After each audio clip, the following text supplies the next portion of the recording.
Hello everyone and welcome to something a bit different today. We're going to be discussing the most important players at Arsenal FC.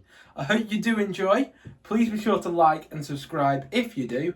Next to us we have got currently the Man City Newcastle game on at the moment. It's 1-1. Newcastle look to be doing well, look to be setting a tempo. Let's hope they can continue to do so.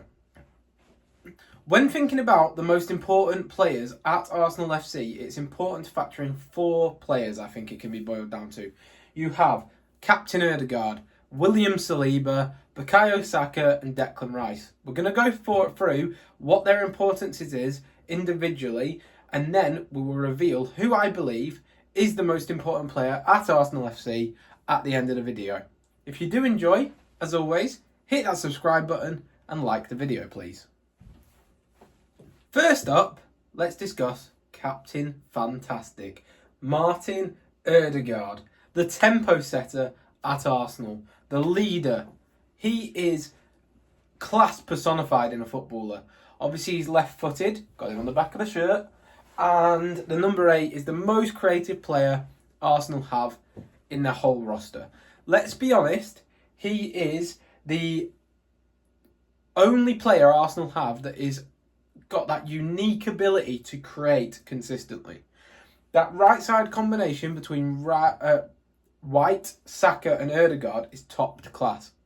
And that is why he is so important for Arsenal. He's also a goal scorer as well, which is a quality that he has that I don't think is looked at enough.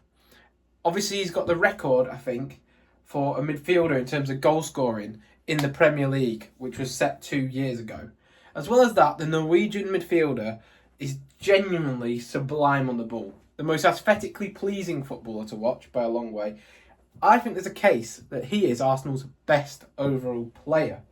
Obviously, that right side combinations, he keeps combining with the best player, arguably right winger in the league. I think maybe Salah takes that crown, but Bukayo Saka is definitely close. So yeah, he's just liquid, he's always positive, he's always in that right half space where you want him to be, and he's also just a phenomenally good technical footballer. So, Martin Odegaard, very important. Is he the most important? I will caveat this by saying that Martin is my personal favourite footballer at Arsenal. In terms of the next player we'll talk about, we're going to talk about Bukayo Saka. Star boy, number 7, phenomenal player, consistent. Now let's talk about what makes Bukayo Saka good. He is so effective. Corners, just ability on the ball. Everything he does is to an elite level.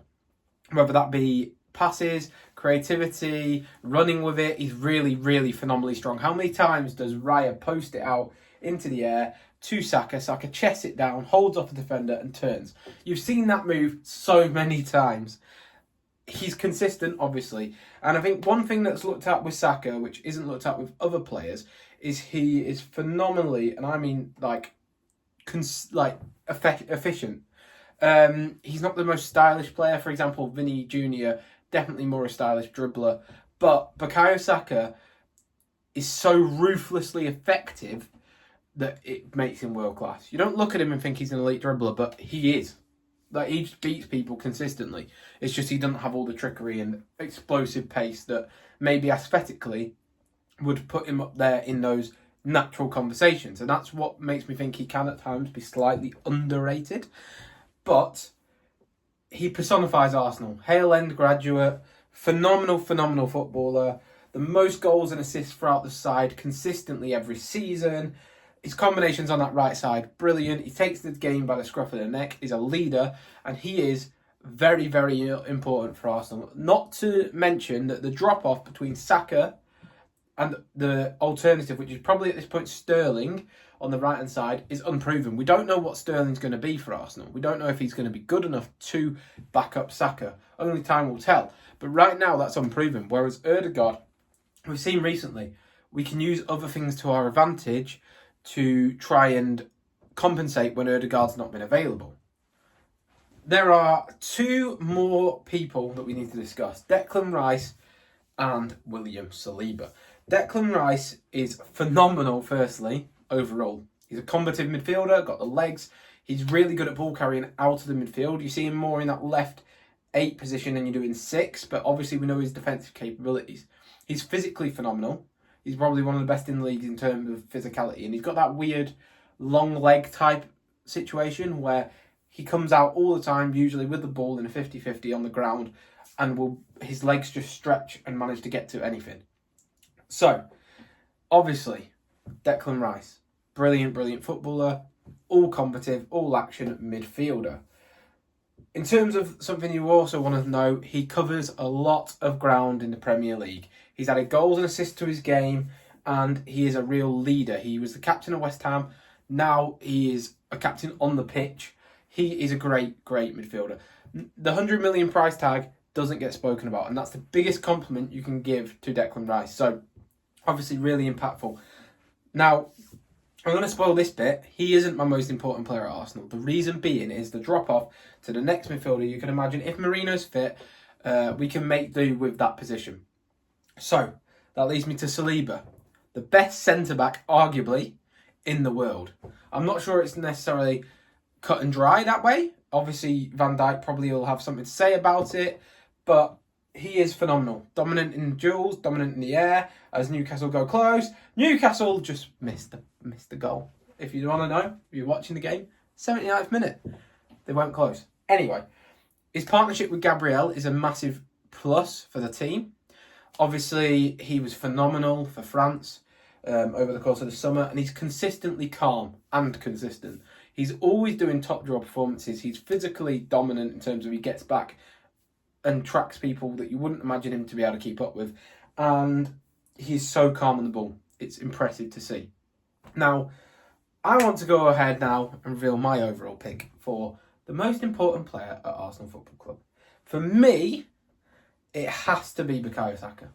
Now, I'm sorry to everyone who loves Odegaard. Odegaard's my favourite player personally, but we don't, as I said, we don't know the drop down in case Saka gets injured for Sterling. We just don't. We don't know if Sterling can fill that role, if we can work as a team with Sterling on the right hand side.